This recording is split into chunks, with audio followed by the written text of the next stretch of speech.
do this in prime time, under the bright lights for you on the sidelines. The fans in the stands keep a doubly ride high. The gridiron fly guys, the green and the gold, yeah, they call it the franchise. The gizmos, miles, the moves, the Kepleys, old spaghetti legs, Ricky Ray, Willie Bless, and whoever comes next to bring back the chip and add another brick to the legacy.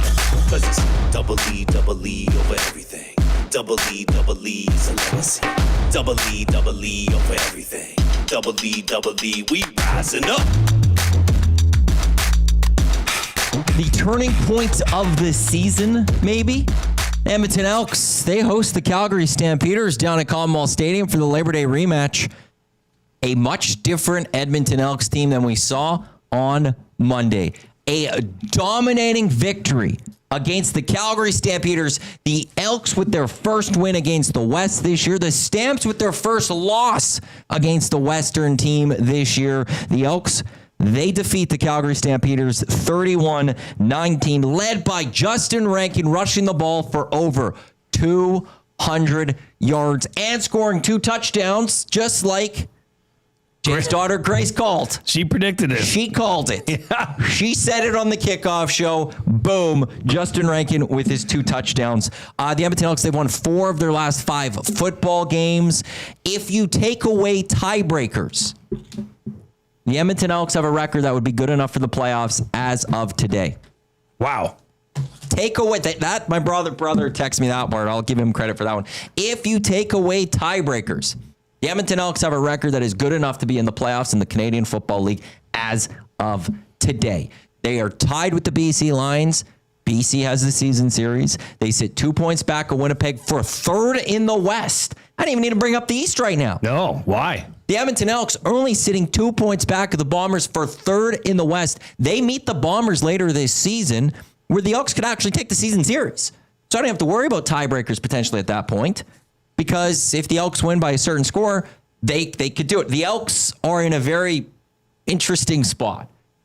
Very. This was for some. They went into this going, well, the Edmonton Elks, this is a must-win game because if they don't, their season might be over. Well, now they've won, and they're sitting pretty good, you would have to say.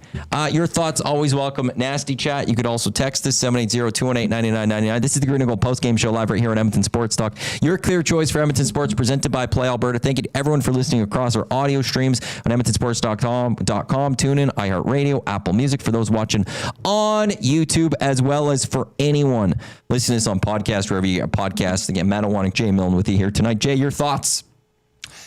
That was just a complete, fully put together, all 3 facets of the game victory for this team. And maybe that's what it took. But I'll tell you what, the O-line played better. Yep. The run game was obviously quite successful. Cody Fajardo, although looking at his numbers, he wasn't a world beater out there, but he did what he had to do. He did what VA did last week. Yeah, he managed the game, gave them chances. Touchdown, no picks. Nothing special in terms of that. And when's the last time? But you didn't need to because Rankin was there. Has Edmonton out-sacked the opposing team once this year? I don't think so. I don't think it would come out. I think that'd be stunning. And they got a pick. And they got an interception. I don't care if it's at the end of the game. They got an interception. And you look at Vincent Blanchard, perfect. You look at Javon Leake taking that missed field goal almost to the house. Yeah. Right? I mean, every part of the game was clicking. And I'll tell you what, there are some playmakers on that defensive side of the ball. We talked about it on the kickoff show, Next Man Up. I was wrong. I said I don't think there's depth on this team. If I'm a couple of those injured players, I might be worried about my job for next year because there's a couple of guys that came in. They stepped up. They didn't just come in and take on any team. They took on the best team in the Canadian Football League. They took on an offense, where Dedrick Mills ran all over them last week for over 100 yards. He rushed for 38 yards today. Mm-hmm. They didn't allow anything from the Calgary Stampeders. There was not a lot of points in that game where I'm like, well, the Elks are going to lose this one. No, they were in it the whole time. There was moments, okay, well, Calgary's getting back. Here's what's actually the most impressive is that, Calgary went for it in the 4th quarter for that 3rd down. They got the touchdown. Close ball game again.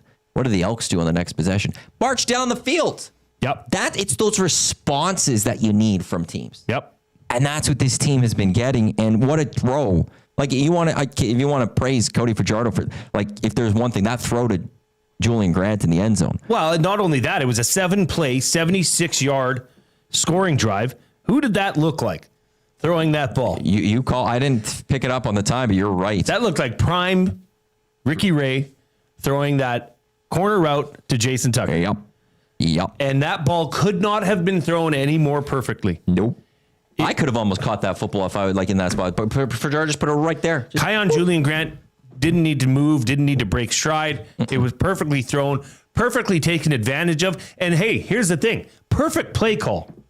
Given that was a blitz, they knew they'd have inside zero coverage. So what do? You take that open field all the way to the end zone, all the way to the corner, and it's a touchdown. At that point, at least in my opinion, I said, okay, this game is over. But yeah, you're right, Matty. They did that.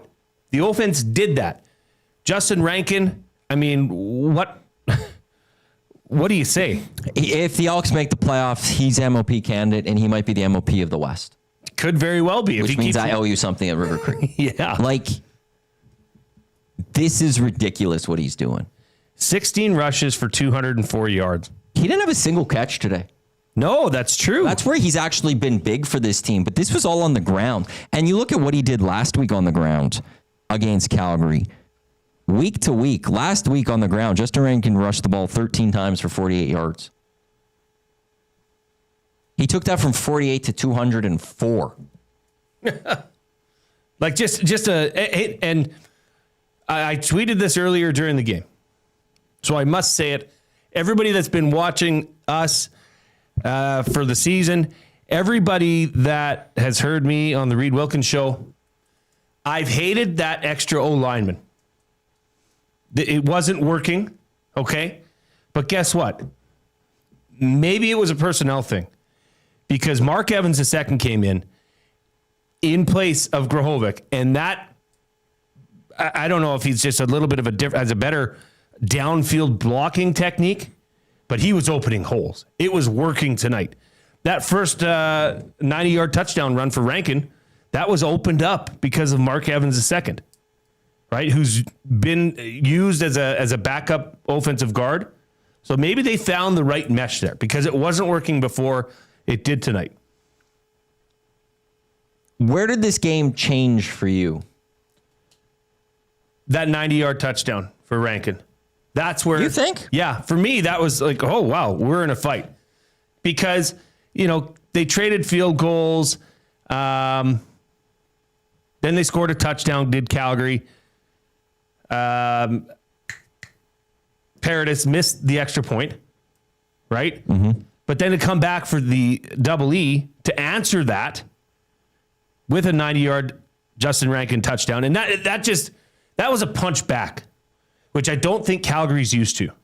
Calgary's used to, okay, time to put this to sleep. We're going to suffocate you like they have. Bang. Justin Rankin rips off a 90-yard touchdown run. That's hard to recover from, right? Then after that, Edmonton forced 4 straight 2-and-outs. Okay? So look what happens. Rankin rips off a huge run. Your defense is inspired, saying, hey, we're in this game. 4 straight 2-and-outs. That does not happen to Calgary. 7 2-and-outs for Calgary today, yeah. Overall. 7. Like, here's a stretch after that second touchdown they have, their second drive. Punt, punt, punt, punt, field goal, punt, punt, punt. That's outstanding. Yes. I'm so impressed by the defense today. Well, I want to talk a lot about Rankin and that offense, but the credit of this game, to me, this goes to the defense. 100%. Because of what they did and how they just completely, like, you lose Jake Serezna. You lose Niles Morgan from week to week, from game to game. Those are supposed to be significant losses. They played a rookie at middle linebacker tonight. Yeah. A rookie who started his first ever Canadian Football League game as a middle linebacker. Yeah. No issues. No issues. No issues at all. Like, it's quite like that. The D line tonight had their. You've already said, have they ever outsacked someone in a game? This was out to take away the sacks. Even the amount of pressures that they got and how many times they forced VA to have to move around or get uncomfortable or throw a bad pass was unbelievable tonight. This was the best defensive line performance tonight by far that we've seen from the from the Edmonton Elks, and it didn't include Jake Ceresna or Robbie Smith, which is stunning. That was the story coming in. That's not something you're expecting. I don't think there's not a single person out there that could have said they saw this coming from the Elks defense today. Maddie, that was the number one story in our kickoff show. Yeah. Injuries, next man up. Look at all the people that were out on that defense. But yet, Dedrick Mills had 8 carries for 38 yards, Matt. Vernan Adams Jr. was awful. 15 of 29. He was off. But he wasn't hitting his receivers at all. He wasn't really comfortable in the pocket. That's why this is one of those games. Last week, when you said, we talked about the Calgary offense, maybe it wasn't there. I didn't want to give too much to the Elks defense. Tonight, I'm not saying the Calgary shot themselves in the foot. Tonight, no one could say Calgary screwed up. Calgary just didn't play well. I think it's just it's the Elks defense that caused that. The Elks defense caused VA to be uncomfortable, which forced him to throw the ball when he didn't want to. And that was why there was bad throws. 4 sacks. Yeah. What did they have all year? Pretty darn close to that. I could quickly take a look. Right? It's not a significant amount that they had coming into this one. The Edmonton Elks coming into today had 10 sacks. Yeah. They accomplished 40% of their season sacks that they had coming into today tonight. Yeah, that's right. It was less than 1 a game. But now they manage 4. Huh. It's the receiving core. Victor Benjamin was noticeable. Benjamin Victor. I always want to say his name always gets me. Benjamin. I think it's because of Kelvin Benjamin. I think Benjamin's the last name. And Odu Hilaire. I mean, he had a great game. They're in a playoff spot in terms of record, as they always say. But I'm just going to quickly jump to next year. Things look really good for next year at this moment right now. Well, and don't forget, because there's good decisions that Ed could make here. Every GM, every offseason is going to have tough decisions to make. There's a couple players potentially here that he can make tough decisions to save some money and then go fill out this team on other spots. Well, I mean, Noah Taylor's sure making a push for that. 100% he has. Jonathan Kongbo had 2 sacks tonight. But that's what next man up. 100. If take advantage of your opportunity, and gosh darn it, those kids did, man. They did. They stepped up. That was impressive. That was the best defensive game we've seen from a team, by the way, that the defense has been steadily improving since about week 3. I will say this too, and they brought it up on the broadcaster, Suits did. The secondary was very aggressive tonight. The secondary was making plays. Great point. And they've stepped up quite well. And then that's not next man up. They've been there, but they've really come into their own, I would have to say, in that secondary. And they got an interception. They got 50% of the from the secondary perspective, they matched their season total all tonight. I don't care if that was the end of the game. Quickly, what do you make of VA not finishing that game? I don't understand it. The only thing I can think is if they said, okay, this is over. Because the last series he was in, he got sacked twice in a row. Yeah. Maybe they say, look, this game's done. We don't want to injure our star quarterback. But if you look at what we saw on the broadcast, which is a very animated Vernan Adams Jr., I don't think he agreed with that decision. There was a lot of time left. Well, PJ Walker was moving that ball a bit. Yeah. If VA was out there, I think they could have scored a touchdown, and then who knows what happened. Yeah, short kick. Who knows? Then there was enough time. If they scored quick enough with VA, they could have kicked it off and still got a stop and then got the ball. I'm really surprised by that decision from Dave Dickinson. If this was a 3-possession ball game, I understand it. At that time, 2-score game. It was a 2-score game. It was very interesting. I don't know if maybe VA's body language suggested that he needs to be out of the game, because he was not standing anywhere near the coaching staff. No. He was quite removed on the sideline. Yes. But very, very interesting. But I mean, that's because that Elks front 5, front 6, front 7 with the linebackers was punishing them all night. What? Well, I'm just reading a text, and Sean, I am not reading your text on air. I am not reading that one at all. Rip City, are Elks 9-win bets back in play, Jay? They would be. What? After because you had at the start of the year Elks winning 9 games. Yeah. That was Jay's play of the day. 9 or more. Yeah. No, if they win 9 or more. It was 8 or more. Or sorry. It was 9. Yeah, 9 or more. Which I rode with you. Yeah. A lot of people did. Is that still there? Here's the thing. Of course it is. I've been a skeptic of this team because they didn't have that signature win. Tonight they got that signature win. They finally got that signature win. Now they've got to go do it twice. But we talked about it before the game on the kickoff show. We talked about the Edmonton Elks and their path to a playoffs and how the next couple of games are favorable because you go to Toronto, who are playing better, but you can't tell me the Elks aren't at the very, like they're not, if they're not slightly better, they're no worse than lower. They're equal to Toronto. Hamilton, same thing. So there are winnable games for the Edmonton Elks when they go on the road. You have Winnipeg Blue Bombers who maybe don't have Zach Collaros again. And the BC Lions, I don't know what to make of the BC Lions. But here's the good thing for the Edmonton Elks. Like, here's the thing about next weekend.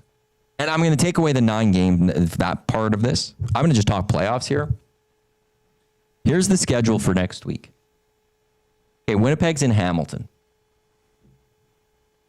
I'm going to talk crossover here for a second because that doesn't matter. Hamilton's going to win that because Streveler's going to start. Ottawa's in BC. Somebody's losing. Which is a win for Edmonton. 100%. Edmonton's in Toronto. Edmonton wins that game. Massive game. They will move to 12 points. You want Ottawa to beat BC. Sure. Again. Because then they move to 10 points. Edmonton moves to 12. Edmonton passes BC. Edmonton is sitting in a playoff spot.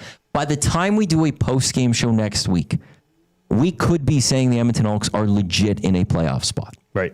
Which I don't think I could have predicted. I would have never thought I could have said that after Labor Day. Right. But that is there. In one way, the Edmonton Elks might be tied for 3rd in the West next week when all is said and done. Very well could happen. Did you hear what they were saying about Zach Collaros on the halftime? No. And we've said this all year long, is how many more of these head injuries is that guy going to take before you just say enough's enough? And that was clearly today another head-to-head contact that put him out of the game. This is why I legit say, if you're at Herbie, do you try to trade Trey Ford there? You could consider it for sure. If you can get an asset. Or just get rid of that contract. It's both. Like if you can go get a 4th round pick or something. Yep. And don't forget. I don't know when the trade deadline is. It's always pretty quiet. The Elks, I think, are the only team that has a backup quarterback that I think would be willing to part with. Yeah, I don't know. It might be too early though. Like at least Trey is serviceable. Okay, that's fair. I see your point. If something happens to Cody, right? You want to at have least Trey you could put in there. Okay, I get that. He might provide some. That's fair enough. Some excitement. I mean, Cole Snyder. I don't think he's the guy. You'd be in a hard, tough place. That should, if Cody Fajardo unfortunately was to go down. That is an excellent point. I will give you that. And here's the other thing: you're talking about next year, and a lot of these defensive players that, although they're out, this team might have played their best defensive game of the year. Their number 1 draft pick this last draft was the best defensive lineman in the draft, who is serving a 1-year suspension. That's right. Now. I totally forgot about. So they're getting him back as well. That's going to add another layer of depth. I will also now it's too bad some of these guys are completely injured and probably done for the season. Because Nick Anderson's not. No, I know, but I'm looking more the D line though, like a Serezna and Robbie Smith. I'd like to see them come back and have to play knowing that these other guys look how well they've played. Can I say something about that? Go for it. When you have a Serezna, when you have a Robbie Smith, when you have the money tied up in those guys, they're not taking plays off. And I mean that literally, they're on the field. You pay them money, they're on the field. When you have this kind of by committee where you have guys you're rotating through, that might actually have helped them a bit tonight in saving their legs, not gassing guys. They were rotating defensive linemen through there all night. I think the 15 Elks, 14-15 with Eskimos at the time with Chris Jones, I think they had a big rotation on the D-line. A 6 or 7 man rotation. Keep them healthy. Keep them fresh.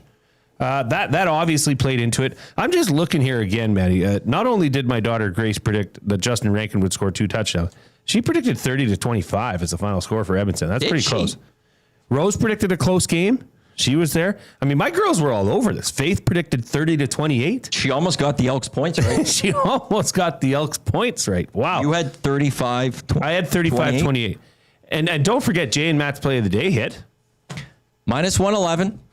Elks plus 50.5 points.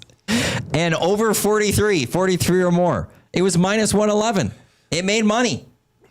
And that was at the one point, it was done. Like when the Calgary had the ball, I'm like, they're not scoring like 40 points here to lose this. It was an easy bet to have won.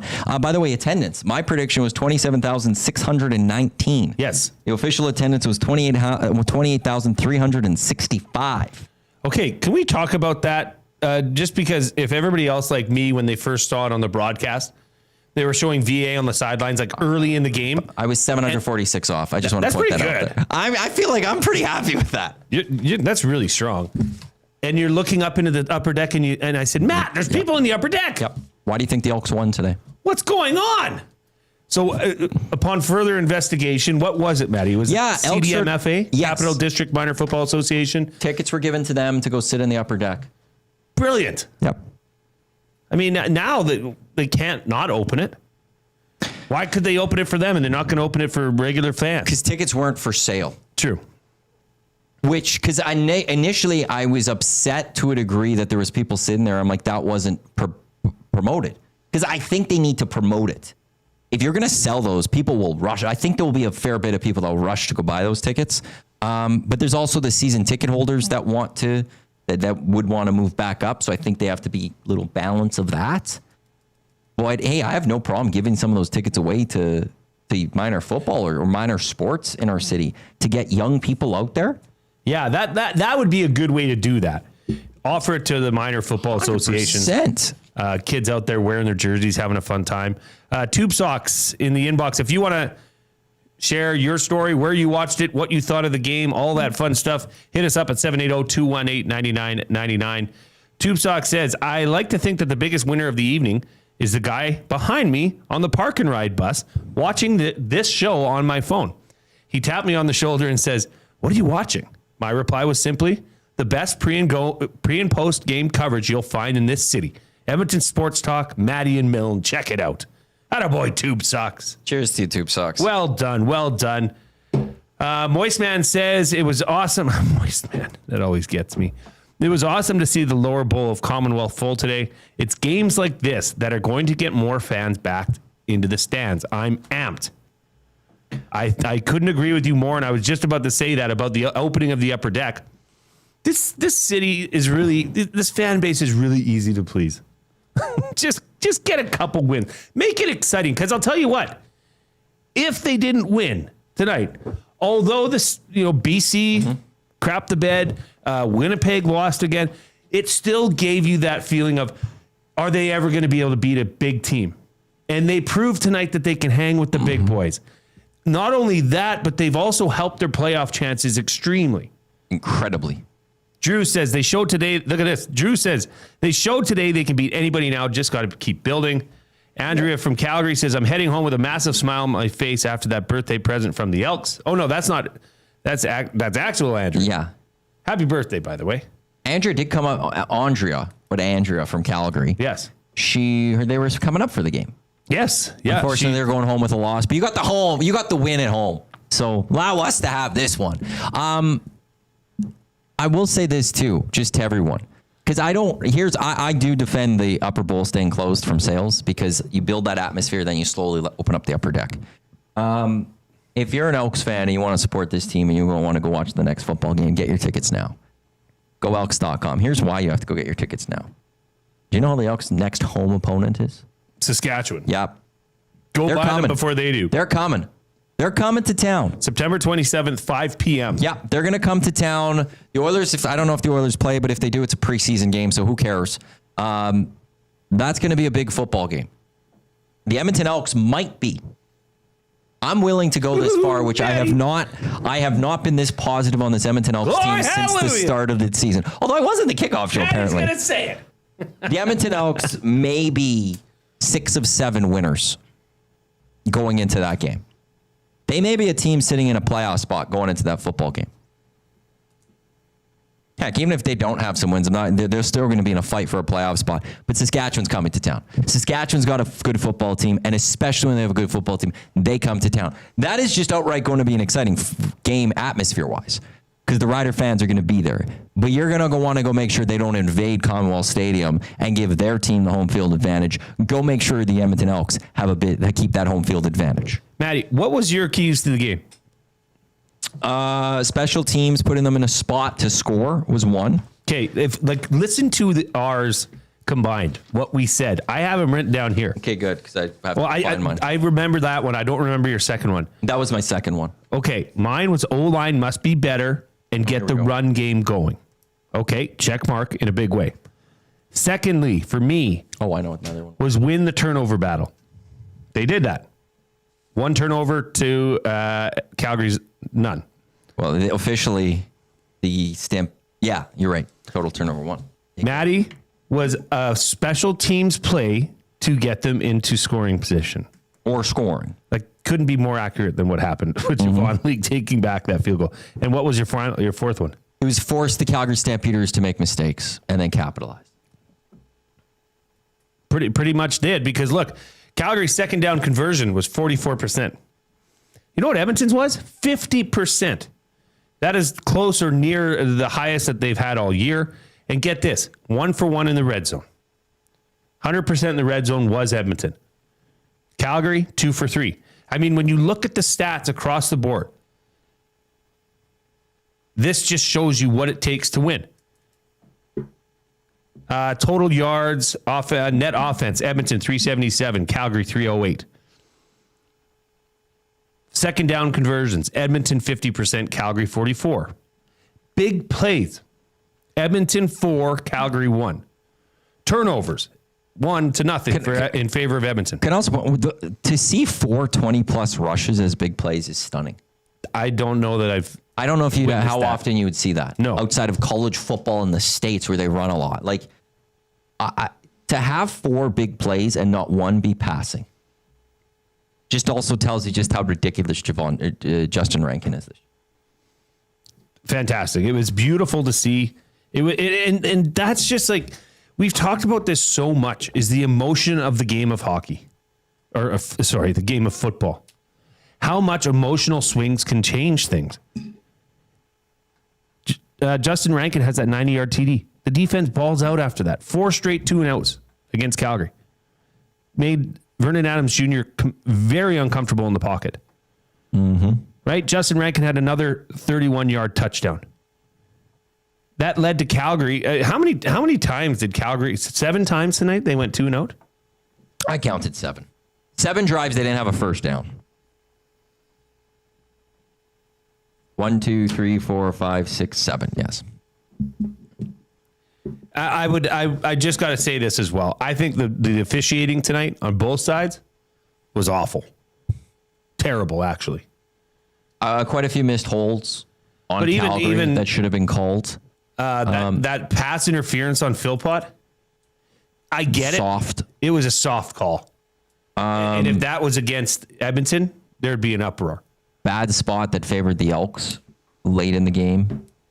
It got fixed, though. It got corrected. Carter O'Donnell made an appearance on the field a couple times. Both times, Matt, there were skirmishes after. I'm telling you, man, this is a bad mama jummy. You do not want him on the opposing team. You want him on your team. Because he likes to agitate people. I think that's the right way to do it.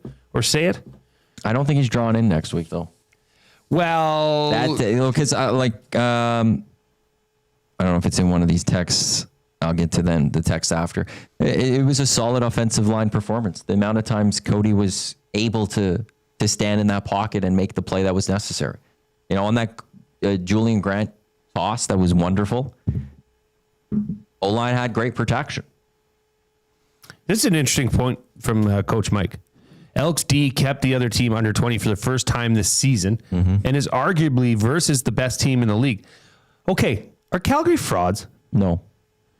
This is their first loss against the West. No. But Vernan Adams, even last week, this week, Vernan Adams did not look good. So either Edmonton's defense is really intimidating, forces him to play a different style than he normally does. Vernan Adams did not impress me at all through these last 2 games. They have 7 victories this season, and their margin of victory is 15. So I don't know. Teams do not win by an average of 2 touchdowns per game when they've taken on Saskatchewan twice and Winnipeg 3 times with Collaros in all 3 of those games. They are still, to me, the best team in the Canadian Football League. Part of me said that a little tongue-in-cheek. But really, Vernan Adams looked like trash the last 2 games. Because it's not all VA. He can make his plays to his receivers, and they do make some big plays, but there's Dedrick Mills, and then it's the defense. The defense is one of the things that is carrying the Stampeders this season. The Elks offense found a way to break that defense of the Calgary Stampeders. They didn't have the answer for Justin Rankin. True. The Stampeders, Glenn Suter at the very end, he said, biggest upset of the season. And it is, because here's the other thing too for Calgary. Taking away the monsoon that Calgary had to play in with VA. This is their first loss with VA as their starting quarterback who started start to finish. I don't think this is a Calgary, a knock on Calgary. I think this is, especially tonight, just full credit for the Edmonton Elks. Yeah, their offensive, defensive game plans were sound, solid, and they came to play. And the Stampeders, you want to know something? Maybe there's a little bit of the Stampeders came in thinking, this is going to be easy. Look what we did on Monday. And the Elks found a way to capitalize on that. Maybe they overlooked Edmonton a little bit here. And Edmonton, no, don't overlook us. If it wasn't for a couple mistakes on Monday, we could have been right in that. And that's how they responded today. They maybe were just more of the fiery team. I don't know who Calgary plays next week. I don't want to be that opponent. Calgary's on a bye next week. I think for Calgary a bit, what you saw was a team ready for the bye week. Sure. We've got this. We beat this team by 21. We've got this. Bye week. Let's get ready to go. I do not want to be the BC Lions on September 19th. That's who they play next. The Calgary Stampeders are going to roll the BC Lions. I'm going to make that prediction right now. They are going to destroy the BC Lions. So Edmonton's won 4 of their last 5. Yeah.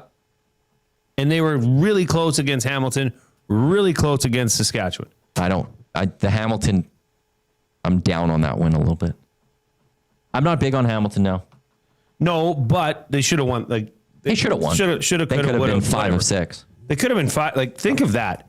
And can I just ask, does this put any and all discussion about Trey Ford or the future at quarter? This is done. This is over. This is Cody Fajardo's team for now, for next year, for as long as he wants to be here and is playing this way. Well, yeah, they have to add that caveat. I mean, the discussion this week was, okay, what if they're getting rolled in the third quarter? Do you put Trey Ford in? Mm-hmm. Right? And now you look at a team that just upset one of the teams that many people are saying is the best in the CFL, not even the West. On the back of Cody Fajardo and Justin Rankin and a sound defense. Right? Mm-hmm. It just changes the whole landscape for this team moving forward. But the defensive part is the big one. Massive. And I'm stunned by what that defense performed tonight. I'm stunned with what they did. And, we talked about going into this, the projected lineup for this team going into the season, the front 7, 5 of the 6 aren't there. No, 6 of 7 aren't there. No, 5 of 7. It was 5 of 7 projected. And they got the most sacks tonight that they've had all season. They held one of the best rushers in the Canadian Football League to sub 40 yards. And that allowed the secondary to actually perform. True. That's a good point. Because that secondary, Suits alluded to on, later in the game, they were aggressive. They were ball hawking. Because VA didn't have time to do 2 things. He didn't have time to find a receiver and throw it. He also didn't have time to escape and go for a big run. They didn't have to worry about VA killing them with the legs too much today because that pocket collapsed and he couldn't get out of it. True. It's often, this is football. You only go as far as your defense in one way. And this defense today, this might be a mirage for one game for this defense. But if this defense plays 80% of the defense that they played today, they're in a good spot for the rest of this season. Reed Wilkins texts in, can Jay speak to coaching adjustments? Is this a step forward for the Elks staff? Well, yeah. We talked about this on the pregame show, on the kickoff show. The defense and JC Sherritt, what he's been able to do with this defense has been quite, even before tonight's game, has been quite dramatic. He says, okay, this is what I know you can do. This is what I know you can't do. As a defensive coordinator or as any coordinator, it's your job to put your players in the best position to succeed. Well, look what he did tonight. Look what he did with, let's say a ragtag group of defensive linemen that hadn't played really all year. They got the most, they almost had half as many sacks as they've had all season in one game. And I don't know if he unleashed the dogs in the back in the secondary, but they were playing different. But here's where the biggest credit goes for me, because I've been tough on this, not person, but this position, is Jordan McSimic. Finding out how to make that scheme work, where you're bringing in an extra lineman to get, to set the edge to allow Justin Rankin to find a crease and go. Well, it worked tonight with Mark Evans. And I wish I did have the telestrator here, because I'd go into detail as to why. When they had Grahovic in, it was like he was 2 feet off the line of scrimmage. You're not going to generate any power or any forward momentum from there. They lined Mark Evans up almost in shotgun, almost beside Cody Fajardo. So he was running through that hole looking to tee off on people. That first touchdown, that 90-yard touchdown, you go back and you look at that play. Mark Evans seals off the middle linebacker, which makes that seam, that crease for Justin Rankin, because he only needs one crease, and he's gone. The second touchdown, the 31-yard scamper, that was Justin Rankin on display. That inside spin move, you just can't teach that. But you need to get him to that opportunity. You need him to get him to the second level, because he's a bad dude in the second level. And he's hard to tackle. He's hard to catch. So credit across the board, really. And I said this to you. We saw, names are escaping me. Jake Julian, holding now for Vincent Blanchard. Mm-hmm. That's a big difference.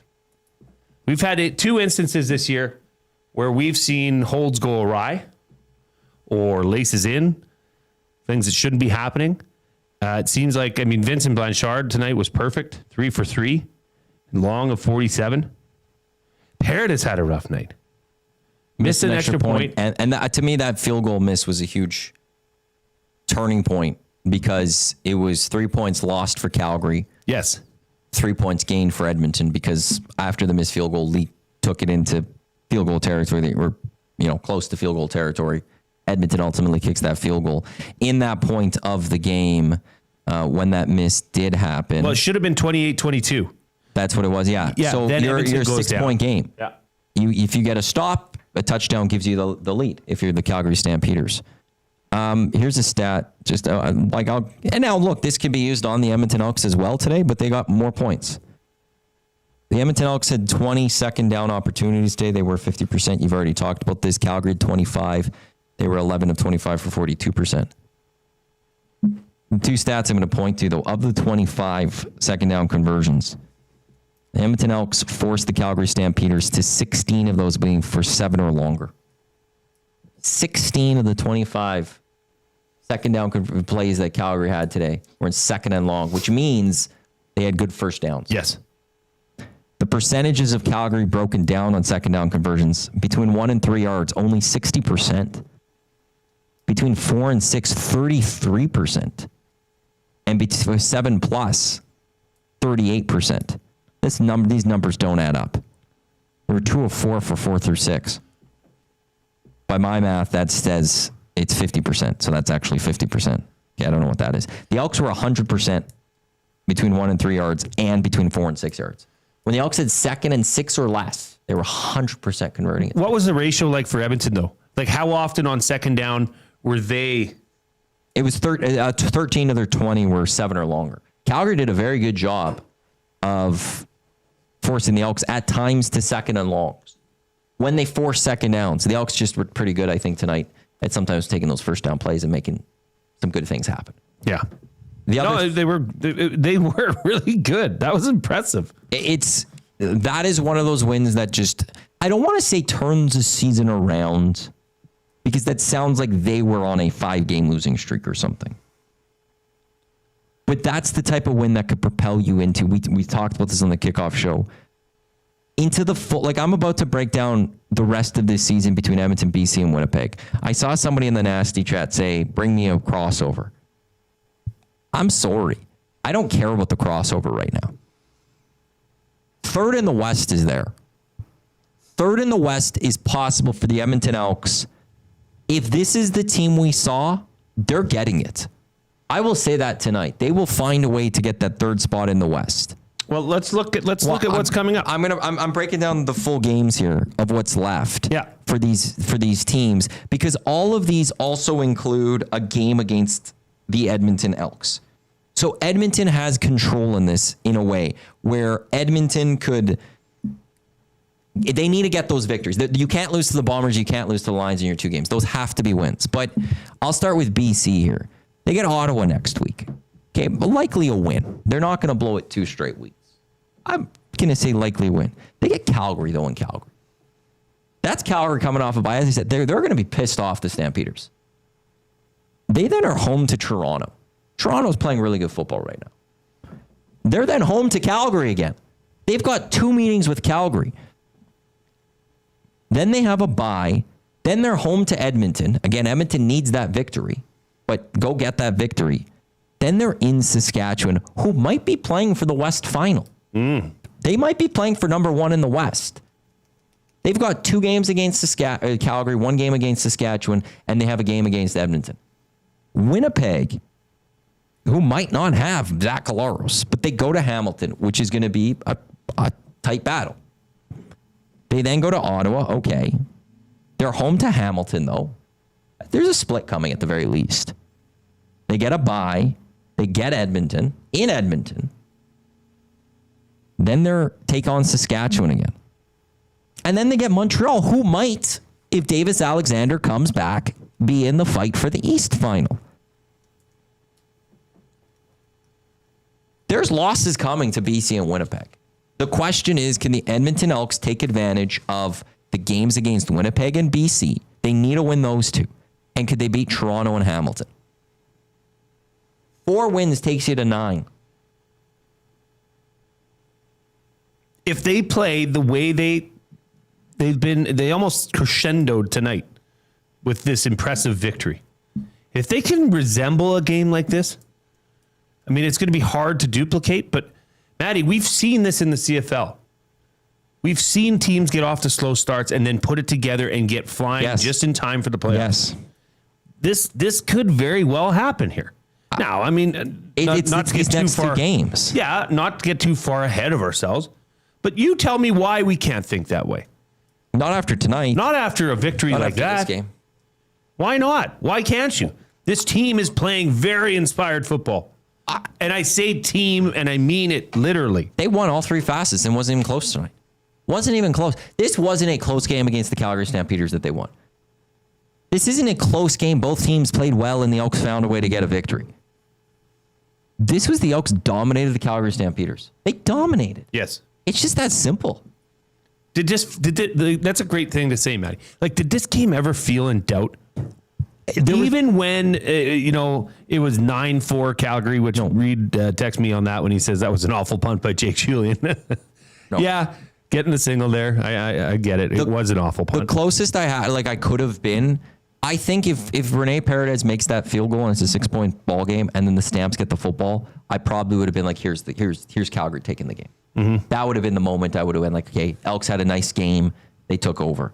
But it didn't happen because Paredes missed the field goal. And look, I don't know why that was a terrible kick. maybe it was the 13th man. I bet it was loud at Commonwealth Stadium. I wasn't there for it. You weren't there for it. But I bet it was loud when Paradis was going for that kick. Yeah, I've seen a couple notes. Which that matters in football. Sure it does. Yeah, absolutely. It was... Johnny Alberta. Sorry, Matt. After 6 years, I'm very excited for the coveted crossover. I get that. I just say, dream higher right now. After tonight, dream for a Western playoff spot because the path is there. And I'll say this outright: if Winnipeg doesn't have Zach Collaros for an extended period of time, I could push them to the side. Strevler's not carrying them. The question comes down: it's BC and Edmonton, and I think BC's going to have. That's a bad defense. If we're talking about changes, the Elks defense is getting better and better and better. BC has just an awful defense. They were up 27-10 yesterday, and then they just blew it. Yeah, you can't. That was terrible. That was change the channel terrible. It was. And I'll say this. I'll go this far. If the Edmonton Elks, I'll give credit to the guy to the right of me. If the Edmonton Elks find a way, especially to get third in the West, that means Nathan Rourke's not in the West. The MOP of the Western Division, it's between Trevor Harris and Justin Rankin.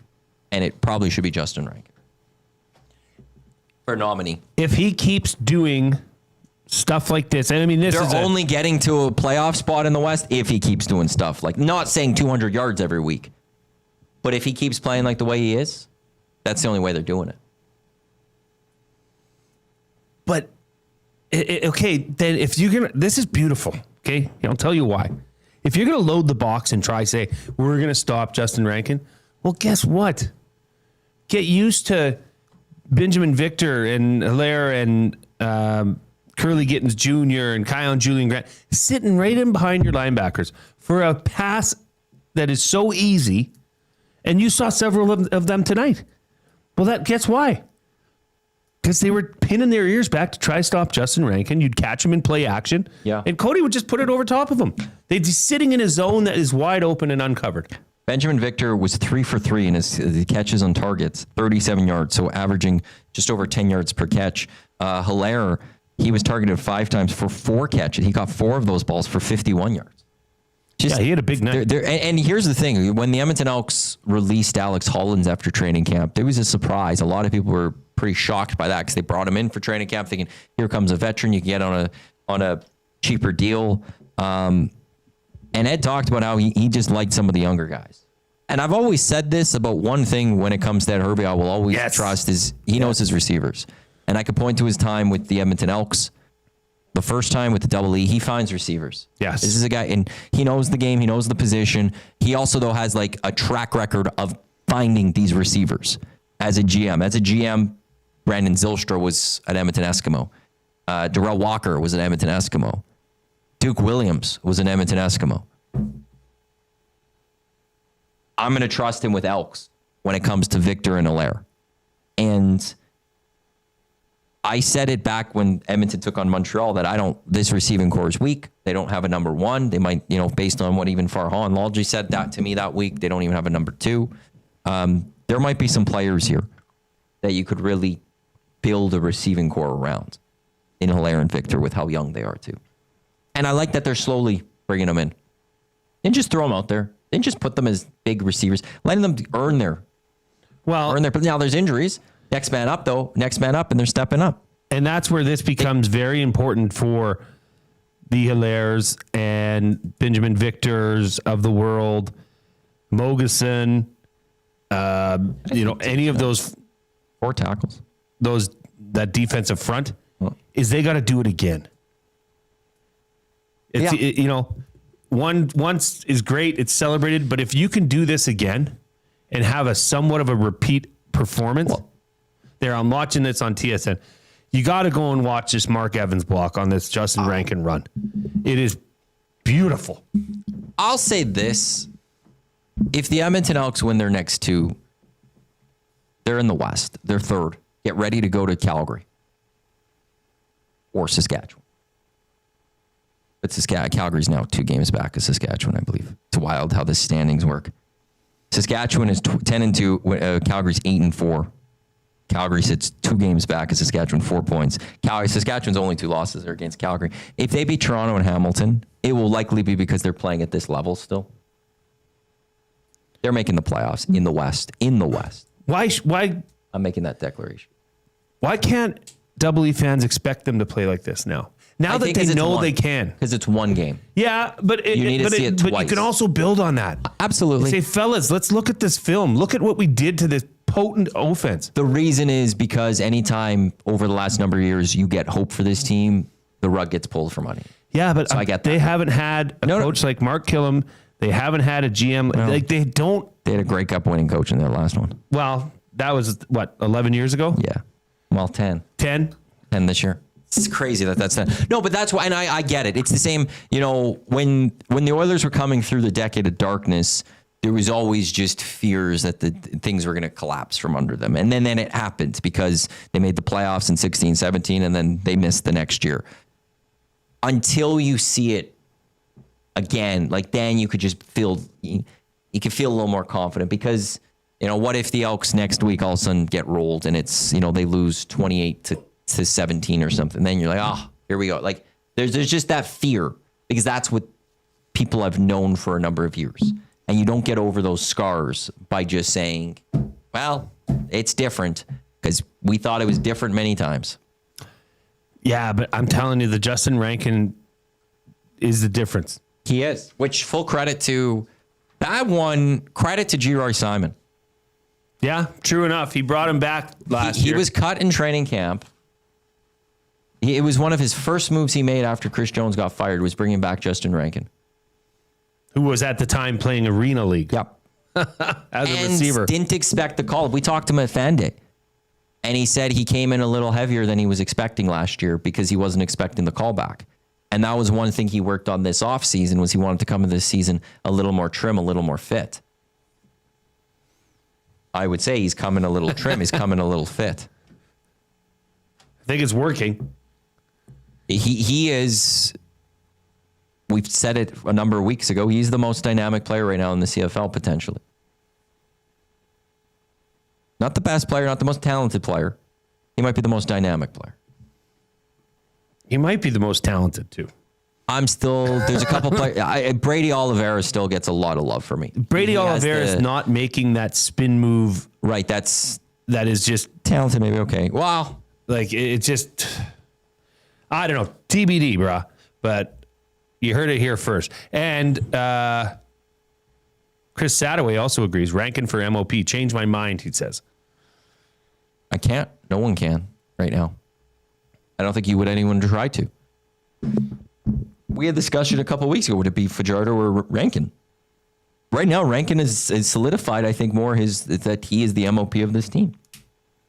Oh, by far. Right? And that's after a night that's like not tonight. a shot at Cody Fajardo in any way, shape, or form. That is just pure praise to what Justin Rankin has done this season for the Edmonton Elks. He had a very rough start to the season. Not on his own doing. It wasn't well. And they showed the stat tonight. I'd have to see what the numbers are right now. But he was second in the CFL in all-purpose yards. Yeah. And that was before the game. Yeah. Yeah. Or that was, I don't know, that might have been after the 90-yard run. Maybe it was after the 90-yard run. So they might have counted that. But I don't. But he still had another 105 yards. So, I don't know, and I don't think the CFL does stats for all-purpose. I think I have to actually calculate and do it all, and I'm not doing that right now because we're in the middle of a show. But he's going to be up there as he might be the leader in all-purpose yards this season. Unbelievable. And again, I had a very slow start to the season through the first couple of weeks. I know that because I benched him on my fantasy for a while. You want to know? Say, hey, I'll just, it maybe didn't work right now, but Lieutenant Eric did not trade for Justin Rankin. He wanted Dedrick Mills instead. Well.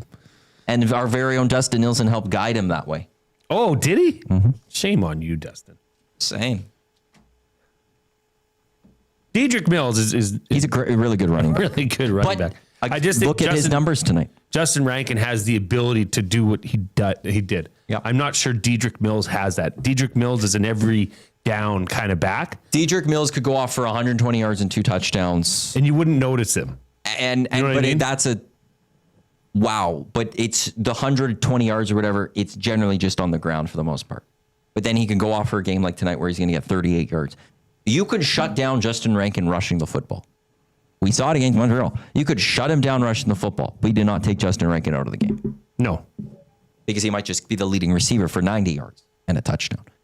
It's hard. Like, we're at this point where, like, to me, if I'm a defensive coordinator, the thing to do, it's not to eliminate Justin Rankin, but it's how do you contain Justin Rankin. That is your best chance to beat the Edmonton Elks. Doesn't guarantee you a victory, but it's your best chance if you could contain Justin Rankin. Calgary Stampeders did a good job of containing him last week. He was 48 and 48 receiving passing. Wasn't dynamic in that sense. They found a way to win that football game. But that's how you have to beat the Edmonton Elks. But even then, you're not stopping Justin Rankin. I don't think there's a way to stop Justin Rankin. Well, if you did, you're leaving your DBs alone. You're leaving them one-on-one, and that's what I was just going to say. This is such a good problem for this team moving forward because now you have to game plan to stop Justin Rankin. This is not a surprise or this is not unexpected. You have to game plan to stop him. You have to game plan for what they found now to be a scheme that works with Mark Evans in there as the blocking offensive lineman. And that's leaving people exposed. It's the simplest way to put it. So, Toronto, next week, if you want to stop Justin Rankin and load the box, well, guess what? Cody Fajardo is going to pick you apart right over top of your heads. And then when they start settling off, it's a cat and mouse game, right? So this is a very, very good problem to have. But you are right, Matt. You are right in saying that week by week, this, and that's where you need to see the composure of this team, how they handle this moving forward into next week's game. Is it job's not done, or is it, hey, we're pretty dang good? Look, I don't think that won't be a Killam-led team will let them get to that. I don't think we've come close to seeing that. Right? So, but they got to go and keep doing this and keep winning, because don't forget, if they go to Toronto and win as well, that knocks another peg out of Toronto. Well, they're sitting 2 points up on Toronto. They would then go 4 points up. And depending BC Ottawa, you're remaining 2 points up. If not, you're going 4 points up on Ottawa. So, like, you're right there. Like, if let's say BC and Edmonton both win next week, you're staying in pace with BC for that fourth spot, which, if we're talking crossover, you're right there. And you've now put full separation between yourself and Toronto and Ottawa. I don't know when the CFL trade deadline is. Last year was October 2nd. I will say, as much as we're praising Benjamin and Hilaire, Benjamin Victor and Hilaire, with this team, imagine if they just got one playmaking receiver. Maybe they have it. That's it. Well, I would love if they could go trade for one of those guys. I don't know how easy that would be, but that would be the one. It would be, I would say, like, now fully watch out. Hey, just keep giving me the same. Go put Javon Leake as a receiver right now. No. Threat. Just keep sending the same receivers that I watched tonight. You give me that core playing like that with Cody throwing the ball like that. That's a winning strategy. Sure. It's just sometimes defenses, you get that game where the defense has got that figured out how to deal with both. And I want the Elks to have a different switch. And if you had that deep threat that you could have. That's Justin Rankin. That is your threat. That's what's going to open up the passing game. I want a playmaking receiver because they don't fully have that guy. I know what you're saying, and I agree with you. You are right. But this by committee thing that happened tonight, I mean, if you look at the receivers, Kyle Julian Grant, 5 receptions, Hilaire 4, Victor 3, Curly Gittins Jr. 3. They're spreading the ball out pretty well. Mm-hmm. Whereas Calgary's, it was 6-5-3-2. Brooks was their leading receiver with 6 catches on 8 targets. So by committee, almost it can be as efficient and get the job done like a Kenny Lawler. You know what I mean? Yeah, but you add a receiver thing by committee, and then you bring in a guy who's at the level of a Keyshawn Johnson in Saskatchewan. You know he's going to get you 100 yards. You can still spread the ball around to everyone. Fair enough. Just the guy that's going to get the one catch for 60 yards. Well, maybe the only thing I think this team, based off the team I saw tonight, that's the only thing this team's missing. Trey Ford to Winnipeg for For what? Well, they're not. Ontario Wilson There you go. came back and he had a great game today. There you go. We've solved all the world's problems. They're not doing that. Also, actually, as I said that one earlier, the one reason you don't trade Trey to Winnipeg, you're chasing him. You worry about this season. Well, and you just can't because they don't have anybody at backup that could do the job. I think Trey would be one of the better backups in the Canadian Football League that there is right now. Well, he probably is right now. Yeah. Even in Edmonton, right? No, so I know I'm saying. Okay. Like, in terms of backups, who has the best backup around the Canadian Football League? Mazzoli has shown he's not it. PJ Walker's not it. Jake Mayer, you have question marks about. I don't think it's Chris Strevler. It'll be interesting. It's actually, I got to get into that one quickly before I get there. Taylor Powell and Hamilton, Montreal has shown they don't have it. Dustin Crum. Dustin Crum would be the best backup. Yeah. He'd be the best backup because he's doing some good things. Dustin Crum probably won't be a backup next year. But as of today, so when Drew Brown's back, he becomes a backup again. So I would say Trey Ford is the second best backup. Because Toronto has been playing very well with Nick Arbuckle this season. He's been playing well. Yeah. And they've done actually rather well lately. Did you see the Chad Kelly post from a couple days ago? I didn't. He posted a full video about the quote unquote comeback. He basically sounds like he's ready to go come next week. I don't know that they could take out Nick Arbuckle. I don't know if you could take out Nick Arbuckle either. But we had Matt Shinetti on back at Damon Bunting's backyard, and he says if he's healthy, only if he's 100% healthy, he's your guy. You're paying him the money. You got to go to him. But how much, for the Elks' perspective, how much does that mess with the Argos? Well, and that locker room. Yeah, I've not been a Chad Kelly fan since day one.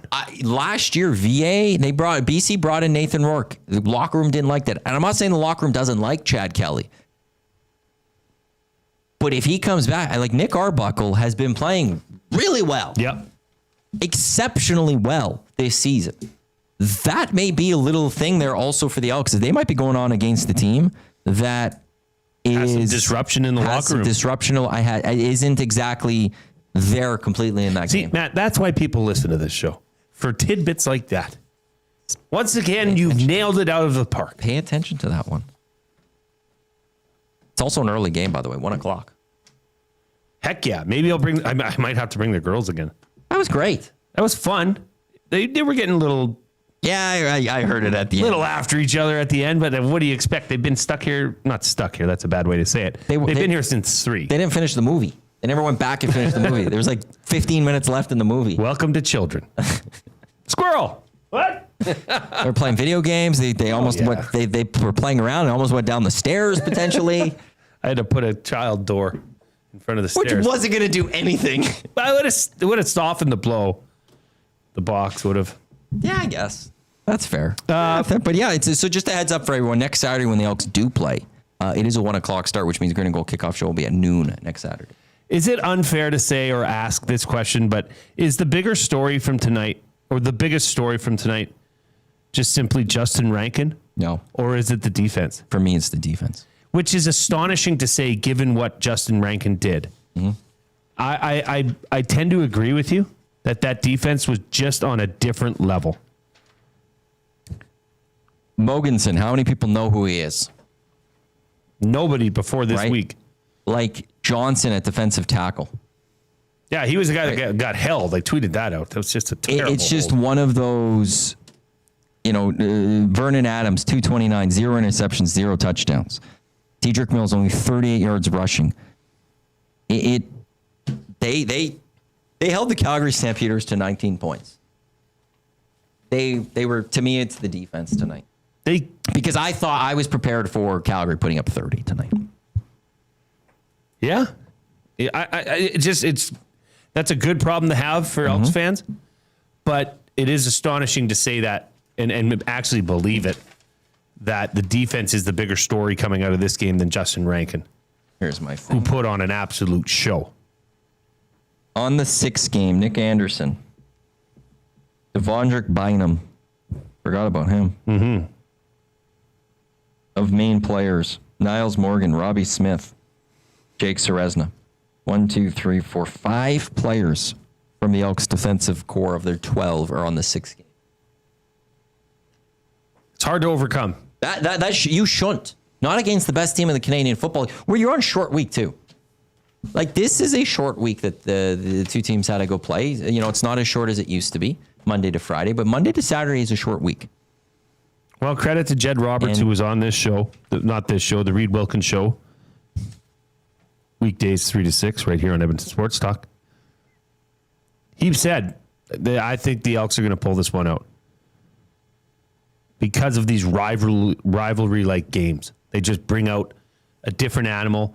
And think of how much that means and knowing that Mark Killen's been involved in this on the other side, right? Ed Hervey, I mean, who can forget what he did in Labor Day games, or at least that one. Pretty heated. Chris Morris. I mean, up and down that organization, they know what these games mean. That's where I think this team's built a little different now, and they're starting to show it. They're starting to gel. Cody Fajardo said this early in the year. He said the teams that have a lot of turnover generally take the most time to gel and figure it out. Well, look at what's happening. 4 of their last 5 could have easily been 6 of their last 7 victories against Saskatchewan and Hamilton, or at least 5 of 7. This team's playing well. Excited to see the rest of the season. 3 straight Labor Day rematch victories as well. The rematch? Mm-hmm. Yeah, pretty impressive. For this game, 3 straight. The CEO of Edmonton Sports Talk in the nasty chat, impressive win. Signed, Dusty. Thanks, Dusty. We agree. That was an impressive win and a hell of a call. You and Suits were very entertaining. Although, Bearder's been at center all year. Oh, you had to bring it up. I didn't pick up on that. Let's just be fair. Suits got burnt by the old, I know. by the double depth chart that they sent out. I wasn't saying where this all came from. I'm just saying. Tube Sucks, I don't see the Elks losing another game this season. Charlie, Jay is thinking prematurely with the Elks is heading to Winnipeg for the Grey Cup. Oh, this is thinking prematurely. We'll meet him there if that happens, but I ain't booking in advance. LOL. I'm already looking at Grey Cup anyways. Imagine if the Elks are there. Be a lot for it to happen. Baby steps. Go get that win next week in Toronto. That's the big one. Then we can talk a little bit more about this. Team's moving in the right direction, and I got to say, they are coming together. 2 big wins. The defense is showing up. Justin Rankin's just phenomenal. And Cody Fajardo is who we thought, or at least both of us thought he is. He's the man. He's a leader. So, yeah, it's exciting times for Elks fans. No question. It's just, when you look at Rankin's numbers this season, it's just absolutely ridiculous. It's almost MOP caliber.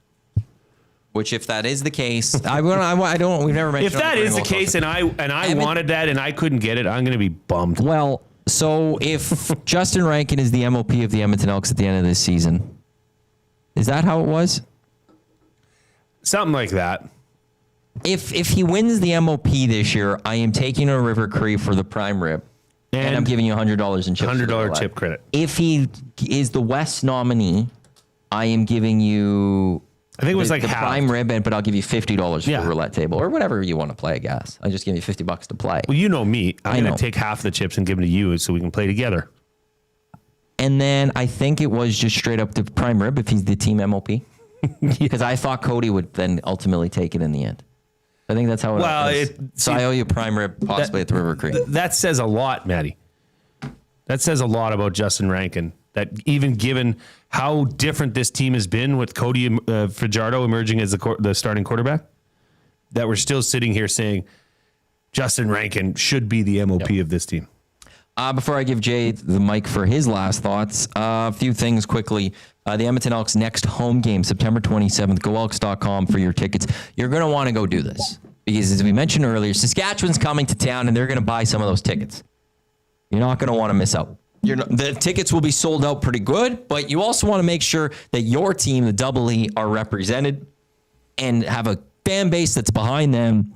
And the Saskatchewan Roughriders do not invade Commonwealth Stadium like they can and that they have in the past. you want to make sure you're there for the green and gold. So goelks.com. Next up for this franchise and this football team, they head out to Toronto next Saturday. It's a 1 o'clock kickoff at BMO Field, which means the green and gold kickoff show with Mr. Jay Milne and myself. We are on the air at noon next Saturday, as we'll get you set for that game. And we'll also, a lot of talk coming up across the station this upcoming week as we'll get you set for that game in Toronto and recapping the game here in Edmonton as the Elks beat the Stamps 31-19. Jay, your final thoughts? Just a complete dominating win by the Double E in all three facets. Special teams, offense, defense, Justin Rankin, a hobbled defense that came together and played the most inspired defensive football game Elks fans have seen this year against arguably the best team in the CFL. That's a major win. That's a momentum building, season changing win. So yeah, how can't you be excited as an Elks fan? Big night. Elks improved to 5-7 on the season, based purely on points.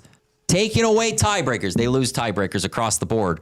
But taking away tiebreakers, the Edmonton Elks actually have as many points to get you into the playoffs. And by the time we do the post-game show next week, we ran out through this scenario. We could be saying the Edmonton Elks are sitting in a playoff spot. That's coming up next week again, Edmonton in Toronto. The Edmonton Elks, they take down the Calgary Stampeders by a score of 31-19. It's the Elks' first win in the division. It's Calgary's first loss in the division. Up next on Edmonton Sports Talk tomorrow morning, 8 o'clock, VIP Golf Show, Murray McCourt, Curtis Stock, Zach to come. They will have, or the Coob. I got to stop calling him that. The Coob will be in. And then Monday morning, 6 a.m., Dustin Nielsen, Benny, and Will Fraser on the morning show. But across the board, we will have you covered with the Edmonton Elks win over the Stamps, getting you set for the Argos. What's happening with Connor McDavid? We'll hopefully have a little more clarity on that situation. Lots to get to next week on EST. Well, and if you haven't heard, you must have been living under a rock, but you can also simulcast the Nielsen show now on Cruise 95.7 FM, 6:04 to 9 a.m. every day. Will Fraser, Dustin Nielsen on FM radio. Who would have ever guessed? What a time to be alive. What a time to be alive. As I said, the Elks, they defeat the Stamps 31-19. Thanks to everyone for tuning into the Green and Gold kickoff and post-game shows right here on Edmonton Sports Talk. Your clear choice for Edmonton Sports. Also a reminder, the ST, September 16th. Get your tickets. STs at edmontonsportstalk.com. We only did it once tonight. Jay, our mics, well, just don't speak into the mics. Actually, no, I could do it this way. We only were once tonight. We're ending with it. Thank you to everyone for tuning into the Green and Gold post-game show. He's Jay. I'm Matt. Enjoy your night. Double E over everything. They do this in prime time, under the bright lights for you on the sidelines. And fans in the stands keeping double E pride high. The gridiron fly guys, the green and the gold, yeah, they call it the franchise. The gizmos, the miles, the moves, the Kepleys, old spaghetti legs, Ricky Ray, Willie Bless, and whoever comes next to bring back the chip and add another brick to the legacy. Cause it's double E over everything. Double E's a legacy. Double E over everything. Double E, we rising up.